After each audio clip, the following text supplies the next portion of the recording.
Hey everybody, welcome back to M.O.G Bass Fishing. Today's video, I'm going to be telling y'all the baits that we use for Harris Chain of Lakes, the areas that we were focusing on, the lakes that we were focusing in, and kind of the key to success for us over the week.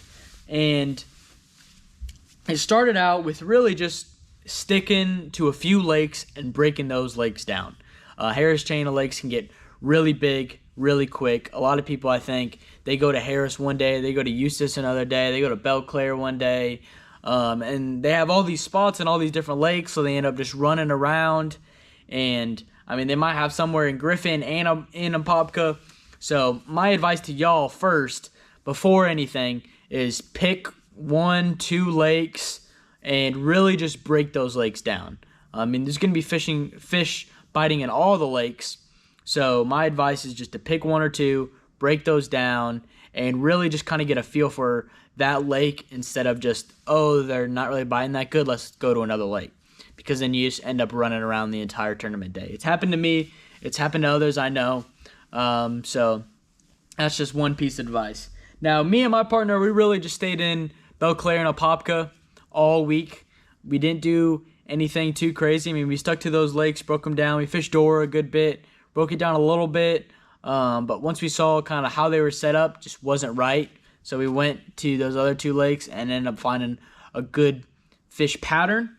To start off, we were fishing Apopka, and that lake, it was really just about, for us, moving baits. Saw some people flipping. We didn't really get much of a flipping bite because we were on a fun little spinnerbait bite. Spinnerbait, chatterbait, and it was as bright as you could get this thing. I mean, this is straight chartreuse, just a little split tail trailer, Terminator spinnerbait, 16-pound test, DC, 7-1-1, 7-4. I mean, nothing crazy, but it really just kind of gets that job done. So our main focus in Apopka was shallow water and up in the reeds. Reeds mixed with eelgrass as well. That was kind of the key. Of course, we know, I think they sprayed it a few months ago. But there was still some eelgrass up like really, really shallow, and that was holding fish. Now, the day of the tournament, it was supposed to be a 2-day, but it got pushed back to only a 1-day because the first day was basically snowing and the wind was out of control. And that actually dropped the water degrees from, I think, 60, 62 all the way till 48. So, I mean, we kind of were in there for like an hour, caught 2, and then we left. Mainly because that water was just, I mean, it was ridiculously cold. And especially, we had like such a good fish pattern up shallow, and with that water dropping so much, I mean, it really, really killed that bite.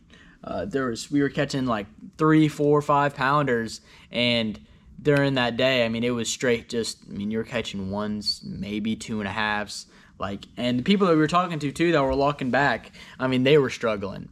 So we were in there, we were out, but definitely as this week goes on and as the weeks go on, I would highly recommend checking out Apopka. Throw a spinnerbait, throw a chatterbait, throw a rattle trap, and really just kind of get up in the nitty-gritty of it, and you'll be able to find some big fish quick.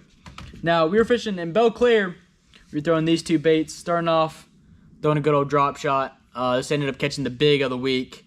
And in Beau, Clair, what we were focusing on was just, you'd see they kind of made these channels in the grass where you'll have like some dead areas, and then it'll be like little patches of grass.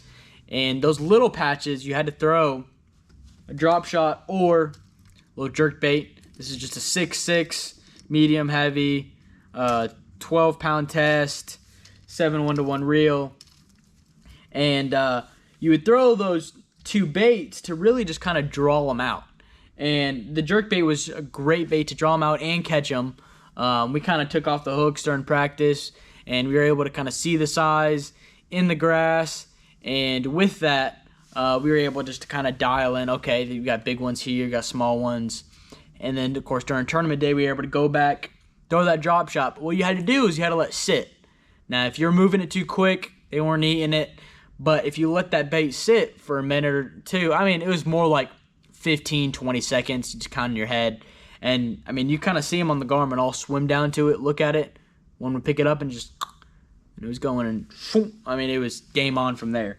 Now, this drop shot, I got 12-pound test. This is a 8 1-to-1 reel, just a 7-foot medium heavy. It's 1/0 hook, Sunline Sniper. I mean, it's a great little setup I got. I like throwing my drop shot on a bait caster in Florida just because I'm able to horse them around a little bit better and really get them out of that grass and not be afraid to flip them in the boat. That's the big thing. Because sometimes you can just get a little nervous with that grass, and being like, if it's a big one, then you don't want to, you always just kind of a little bit more nervous with it. But on a bait caster, I mean, I can horse them around and I can have fun with it. So yeah, so those were the 3 main key baits of the week. And yeah, that's how we were catching them, really just either focusing on the Rias and Apopka, or focusing on that solo grass patches and Beau Clair. And that was able to get the job done for us. Hopefully y'all can go out there, catch some good fish, and I'll see you on the next video. Peace.